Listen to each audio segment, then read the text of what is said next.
아멘. 이렇게 계속해서 이제 같은 본문을 우리가 살펴보고 있는데요. 오늘은 역사적 속에 역사 속 이야기로 좀 들어가 보려고 합니다. 80년의 평화 후에 다시 범죄한 이스라엘은 하솔 왕 야빈에게 20년 동안 이제 학대를 받는 이야기가 1절로 3절 속에 있어요. 1절 제가 볼게요. 에훗이 죽으니 이스라엘 자손이 또 여호와 앞에 여호와의 목전에 악을 행하였다. 에훗의 죽음은 이스라엘이 하나님에 대한 하나님의 능력을 대행하는 지도자 그가 사라졌다는 것을 의미하죠. 그러면 그 지도자에 의해서 평안을 누리고 그 지도자에 의해서 평강의 삶을 살고 안전하게 지켜주고 보호해 주었던 그 상황이 풀려지는 거죠. 그러면 그들은 곧바로 자기들의 옛 모습으로 돌아가요. 그걸 갖다가 성경은 또 악을 행하매라는 거죠. 성경이 계속해서 지금 사사기 속에서는 그 상황을 반복해서 연출시켜 줌으로 말미암아 인간의 옛사람이 얼마나 강한가, 얼마나 이게 벗겨지는 것이 어려운가, 그리고 얼마나 우리를 지배하고 있는가, 이것을 보여주고 있다라고 계속 지금 강조를 하고 있는 거예요. 그것이 바로 타락한 인간의 본성이고요. 아직도 완전히 성화되어지지 못한 옛사람의 폭로예요. 그러면 어떻게 돼요? 그때 우리는 하나님 앞에 회개해야 되는 거죠.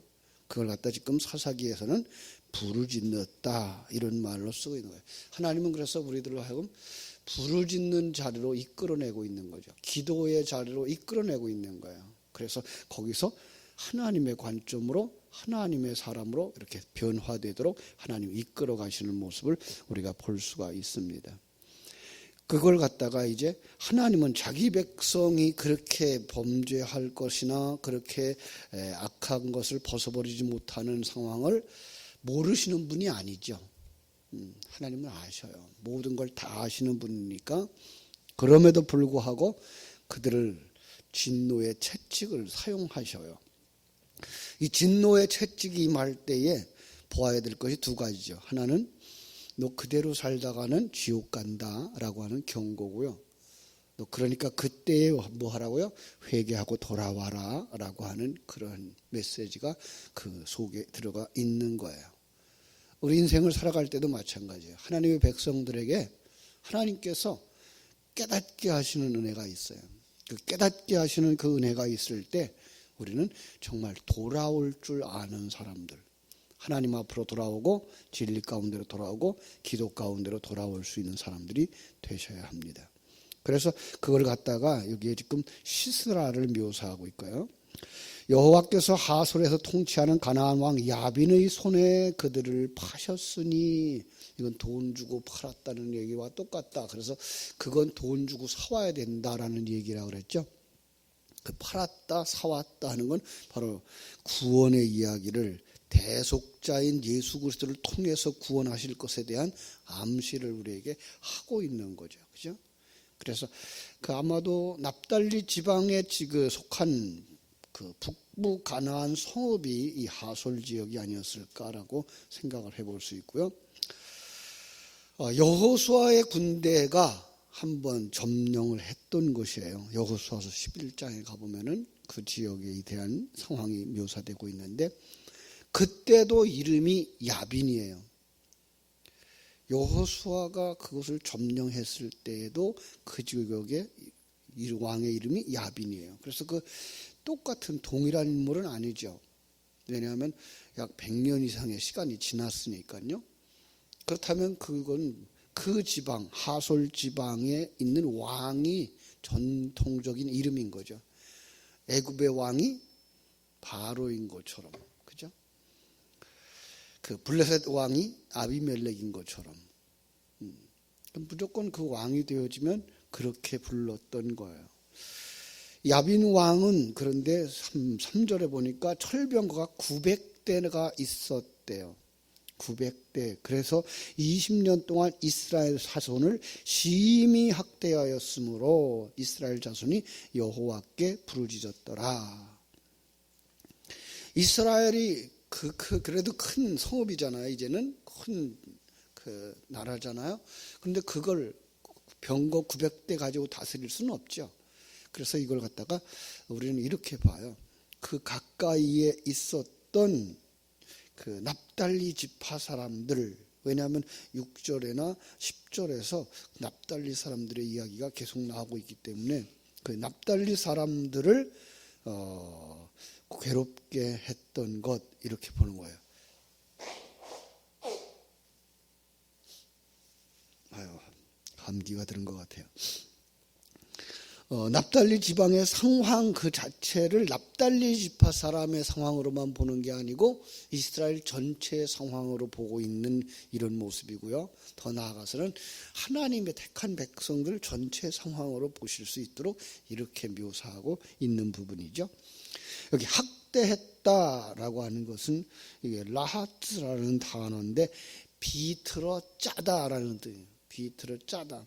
포도즙을 짜기 위해서 밟아 으깨다라는 그런 뜻이에요. 우리 요한계시록에 가보면 그게 심판의 모습인 것을 알 수 있죠. 예. 그러니까 범죄한 자들에 대해서 이렇게 심판을 할 거야라고 하는 예표이며 그걸 역사 속 상징적인 사건으로 그려내고 있는 거죠. 그죠? 그때에 4절. 랍비도세 아내 여선지자 드보라가 이스라엘의 사사가 되었는데 이 랍바도시라는 사람이 누군지 성경에 없어요. 근데 이 랍바도시라고 하는 이름의 뜻을 바로 찾아보면 번개라는 뜻이 있고 횃불이라는 뜻이 있어요. 그런데요, 번개라거나 이 횃불이라고 하는 뜻을 가진 이 랍바도스는 그 유대 주석가들이나 그 성경학자들은 바락이었을 거다 이렇게 얘기해요. 왜냐하면 바락이라고 하는 이름의 뜻도 번개예요. 그러니까 드보라는 곧 바락의 아내인 셈이었다 이렇게 얘기를 해요. 그런데 이게 예표적인 해석을 할 때 이게 부부가 그죠? 신랑과 신부가 한 몸 되어지고 함께 전쟁하는 거 이렇게 보면 이거 딱 맞는 표현일 것 같아요. 그죠? 그렇게 보시는 게 좋을 거예요. 그런데 지금 우리가 알고 있는 남자 역할을 하고 있는 예수 그리스도와 여자 신부의 역할을 하고 있는 성도들의 모습이 지금 완전히 신분이 바뀌어져 있는 거죠. 그래서 예수님이 메시아가 지금 사사로의 여선지로 등장하고 있고 우리들이 지금 이 바락으로 이렇게 그려져 있는 것을 우리가 볼 수가 있습니다. 여선지, 성경 속에 여선지자가 가끔 등장해요. 이 드보라, 또 미리암, 또 훌다. 자, 그래서 그가 지금 뭐 하는가 보세요. 5절. 그는 에브라임 산지 라마와 베델 사이 드보라의 종려나무 아래에 거주하였고 이스라엘 자손은 거기에 나아가 재판을 받더라. 자, 여기서 뭐 지역 이름은 우리가 나중에 그 에레미야 선지자가 라마에서 슬퍼하며 통곡하는 소리가 들렸다라고 하는 그 라마가 맞죠. 그런데 거기에서 재판을 받고 있어요. 그가 전쟁에 이기는 전쟁 승리의 장군이고 재판관이고 또 여선지라고 하는 이름을 사용하는 것을 봐서 뭐죠?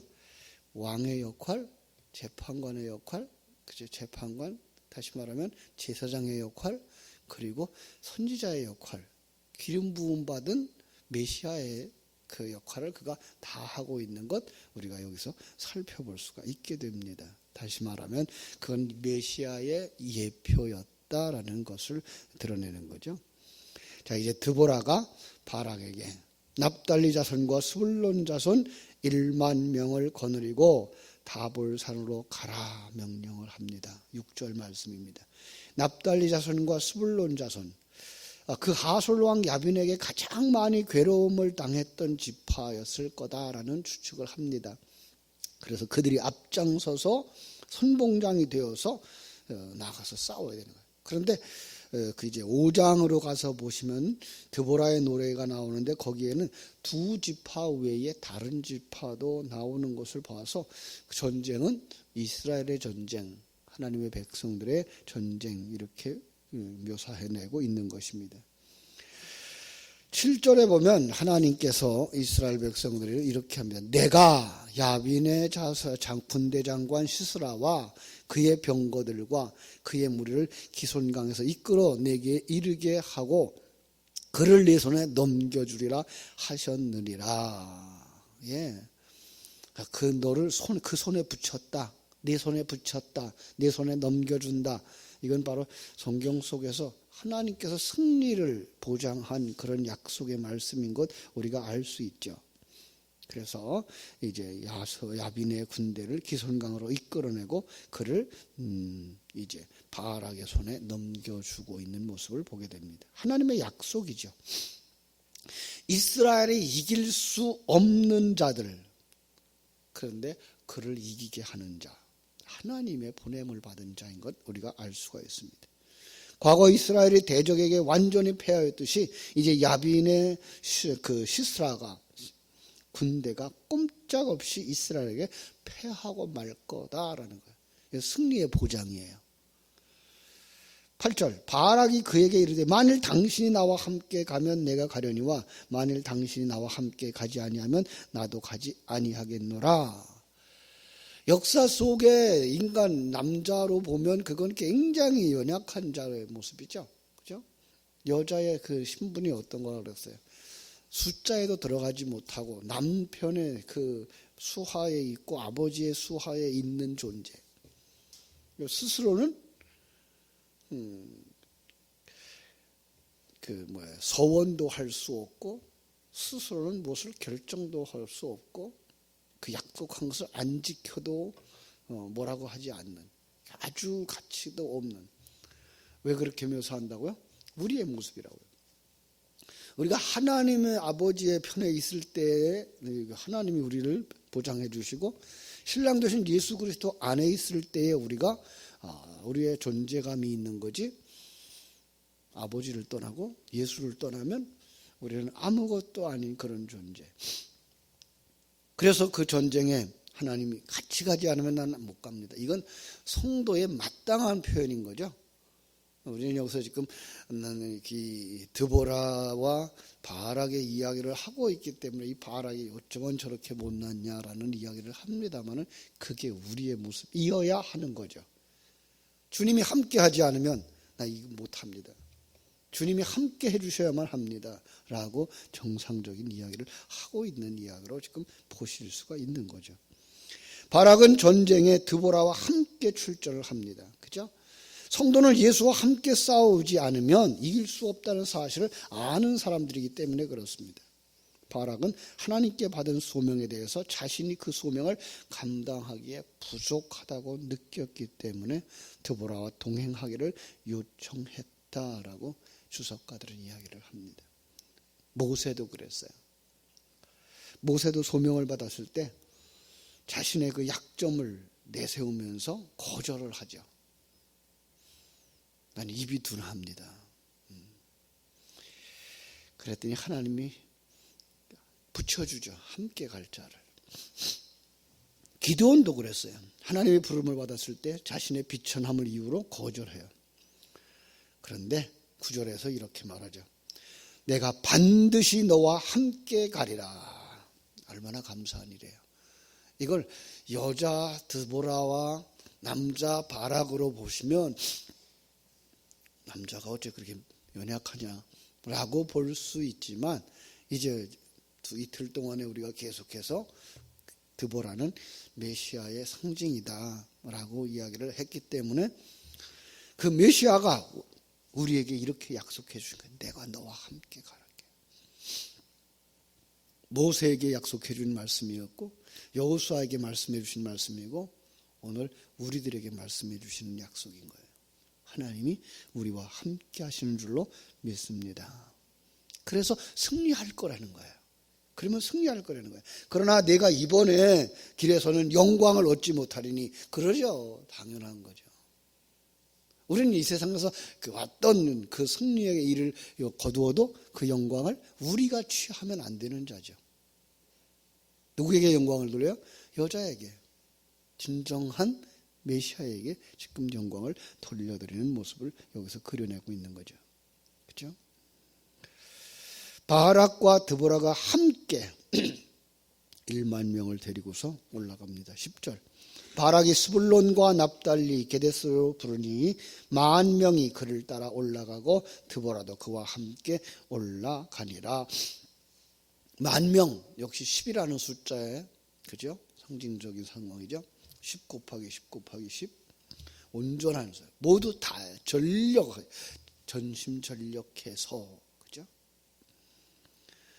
여러분 우리는 이 땅에 살아가는 날 동안 하나님께서 우리에게 허락하신 이 환경 속에서 하나님이 나와 함께 하신다는 사실을 믿고 하나님이 내게 주신 그 환경 속에서 최선을 다할 때 하나님께서 반드시 승리하게 해주시는 줄로 믿습니다. 가나안 정복 전쟁에서 여리고성을 무너뜨릴 때에 온 백성들이 여리고성을 돌죠. 그래서 승리하죠. 그런데 아이성 전투를 할 때에 그들이 전심전력해서 들어가지 않고 일부만 올라가죠. 결국 실패해요. 우리의 삶이라는 그렇다는 거예요. 하나님이 나와 함께 하신다는 사실을 알고 그 일에 올인할 때, 그 일에 최선을 다할 때, 자기의 있는 힘을 다 쏟아부을 때, 이거는요 그 백성들이 한 마음 되어지는 것도 중요한 거예요. 그래서 교회가 어떤 일을 할 때도 마찬가지고요, 한 가족이 어떤 일을 할 때도 마찬가지예요. 함께 힘을 모으고 함께 그 일에 전력해 나갈 때 어떤 일이 되어지는 거죠. 물론 이제 지도자들이 해야 할 일이 그 일이죠. 함께 가기 위해서 함께 하나도 떨어뜨림 없이 온전히 하나 되어져서 새해 우리 교회에 펼쳐준 이러한 목회 계획이나 활동에서 오늘 우리가 함께 해야 되겠다. 하나 되어져서 그러면 하나님께서 여기에도 아름다운 열매를 반드시 주실 것이다 라는 생각을 가지게 됩니다. 하나님이 어떤 분이셨는가 먼저 한번 점검해 봤어요. 80년 동안 살롬과 에훗의 죽음과 함께 그죠? 기울다가 이스라엘이 다시 여호와의 목전에서 악을 행함과 동시에 끝나버립니다.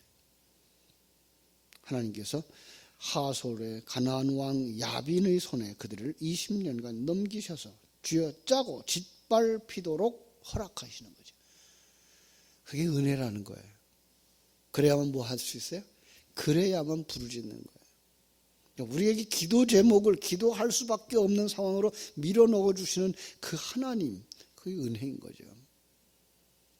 그러면 하나님께서 그 속에서 메시아이신 예수 그리스도를 등장시켜 주는 거예요. 그분과 함께 주님이 허락하신 환경 속에서 앞으로 나아가는 바로 성도들을, 그때에는 성도들은 모두 다 하나도 빠짐없이 전심전력해서 그 일을 잘 감당함으로 하나님 앞에서 승리하게 되기를 주님의 이름으로 축원합니다. 기도하겠습니다. 아버지 우리 하나님, 이스라엘 백성들의 구원과 반역의 되풀이 되어지는 이야기 속에서 하나님의 택한 백성임에도 불구하고 우리 속에 남아있는 옛사람의 흔적들, 아직도 완성되어지지 못한 하나님의 사람의 모습, 그럼에도 불구하고 그 속에서 옛사람이 노출되어지고 폭로되어지도록 하나님께서 여러 가지 상황들을 사용하고 계신 사실을 보게 됩니다. 아버지여, 그 속에서 우리들이 부르짖을 수 있는 자들, 기도할 수 있는 자들 되게 해주심을 감사합니다. 이 새벽을 깨워서 부르짖는 자들의 간절한 기도를 들으사 응답해 주시고 이 전쟁에 하나님이 함께 하셔서, 예수님이 함께 하셔서 반드시 승리케 할 것이며 그때에도 우리는 내가 했소라고 말하지 아니하는 하나님께 영광을 돌려드릴 수 있는 하나님의 사람들이 되게 하여 주시옵소서. 주님, 정말로 드보라를 하나님께서 세워주셨던 것처럼 우리 가운데 메시아를 세워주셨음을 감사하고 그 앞에 순종해 나갈 수 있는 사람들, 그들의 삶 속에 하나님 승리의 보장을 해주시고 임마누엘로 함께 해주시고 전쟁에 함께 하고 계신 사실을 깨달아 알고 강하고 담대하게 나아갈 수 있는 드보라의 병사들 되게 하여 주시옵소서. 오늘 하루의 삶도 주님께 부탁드립니다. 일마다 때마다 시간마다 역사해 주시옵소서. 예수님 이름으로 기도하옵나이다. 아멘.